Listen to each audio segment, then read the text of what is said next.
I'm always training, and I haven't had more than 10 days off since I was 18. So my first endurance pursuits, my dad gave me a bike. I would ride this 3-mile course all out every day and then come back and record the time in a notebook. It was the opportunity for continued personal experimentation and growth.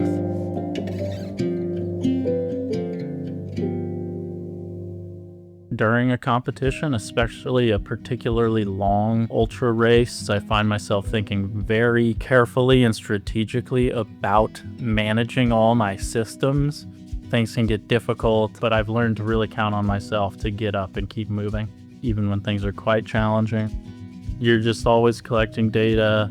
You're a different person every time. You learn things that are consistently true about yourself.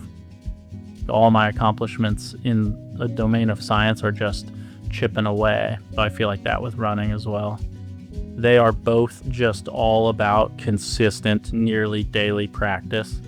You slowly accumulate either experience or data, one person at a time if you're doing a psychological study. The big achievements are simply an accumulation of daily practices. I already had a little bit of a reputation as a rabble-rouser in the field. I can remember thinking, what would it look like to try something big in psychological science? The Accelerator is a large global network of psychological scientists. It's a bunch of people working on shared problems. We select studies and then conduct those studies in as many locations and cultural contexts as possible to see if the evidence we're collecting is generalizable. Instead of one isolated experiment, psychological scientists now know they can ask bigger questions, and if it gets accepted by the Accelerator, they're going to get global data collection on the issue they're interested in.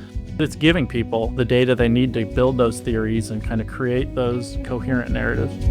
So there's like the two practices on which AU students get involved. They're collecting data, and that means sitting with one other human being and putting them through an experimental protocol and documenting the data. They also help develop experimental materials that are used here and elsewhere. It's really eye-opening for them to know they are working right here on campus in Ashland, but the work they're doing is contributing to a pretty massive global effort. Growing up, I've always liked talking about emotions and trying to understand the brain. And to be part of something so much bigger than myself is just huge for me. I never thought that I would be able to help conduct these worldwide studies.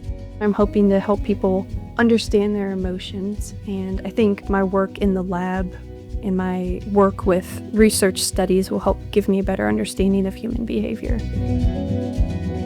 Human beings are endlessly diverse and interesting and worthy of understanding at a deep level.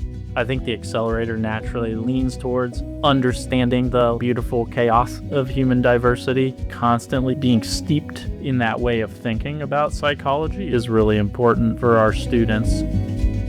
They leave with a lot of experience and confidence that they can step into any new situation in work or academia and have some reasonable response to it. How this might serve some higher purpose in their or others' lives, try their best, think seriously about their efforts, and then try again. They learn the power of persistence, that they don't have to do anything huge and magical on any given day to make a meaningful contribution to their field or their community or to society. A lot of the contributions are simply because people stick with it, they don't quit, and that often leads to the kinds of success that they want to have.